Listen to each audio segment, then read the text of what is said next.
vision language models, and diffusion kind of models, which had such a tremendous impact, especially on the language and the computer vision community. And I think we all agree that there's been just truly astonishing progress over the last very few years in this domain.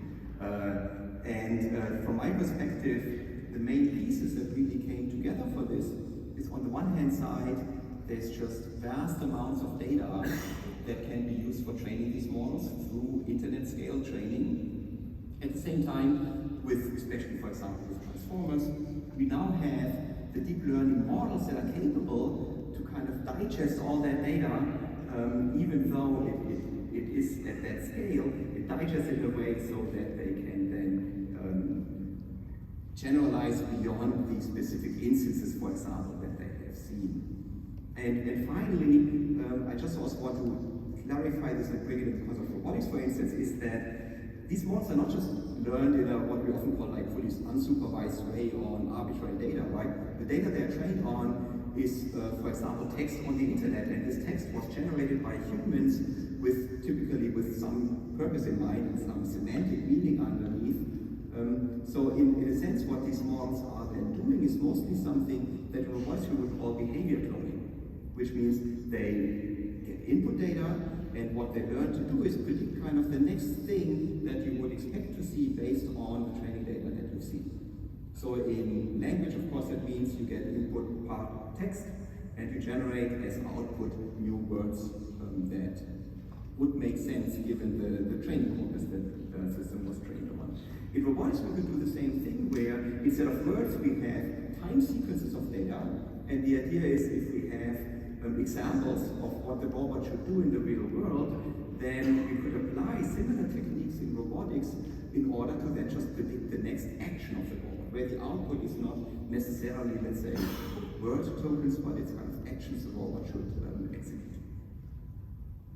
And until recently, from the robotics perspective, we've been able to kind of say, oh yeah, all this kind of computer vision and language work is not really relevant for us because robotics is so complicated and we have to deal with the 3D world, and a lot of the early vision work was just kind of dealing with 2D imagery. So we were able to get away with kind of often people dismissing this kind of progress, right, by saying, oh yeah, it doesn't work on the real world anyway.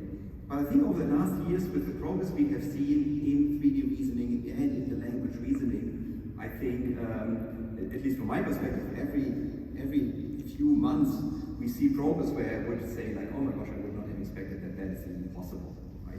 So we see more and more of this progress that is making these techniques also more and more relevant for robotics applications. So I think also that these systems are becoming better at understanding. I know controversy about this, but some form of understanding about and reasoning about the physical and the visual world. And at the same time also we're seeing great progress on the deep reinforcement learning side, right, where systems are becoming better and better. And as a roboticist, we now have to ask ourselves, gosh, what are we still able to contribute to this whole area, right? If already these language and vision models seem to be solving all these different problems. So to put this now specifically in the context of robot manipulation, I just want to kind of show you kind of what's going on right now in the community with respect to training some kind of manipulation task for robots. There's, what you see here is some examples of many of these simulated 3D environments. There's a large community in computer vision, especially called embodied AI community, where the idea is you have robots in these simulated environments and they perform tasks. Often in the lower end, you see many of these examples, especially manipulation tasks. And they've shown that you can train very capable visual reasoning agents in these environments. However, the physics of the underlying environment are often abstracted away, and they're abstracted away so much that you cannot really transfer results that are achieved in these environments to the real world on a real robot. And I think it would be really nice if we could say that if my robot does well in one of these environments, it's also going to do well in the real world. Other developments, of course, are now looking at multitask transformers. We've seen some really nice work coming out of, for example, DeepMind, Google, also here at our lab at NVIDIA, where the idea is we're using transformers that take as input, for example, vision data, and also kind of sequences, for example, of joint commands for robots and images, and also language that specifies a task. And then these transformer models are trained so that they generate kind of a desired output action for the robot. And these systems have been, I think, shown very nice progress, but still, we're still not there that we can say that they can solve, let's say, a broad range of robot manipulation tasks.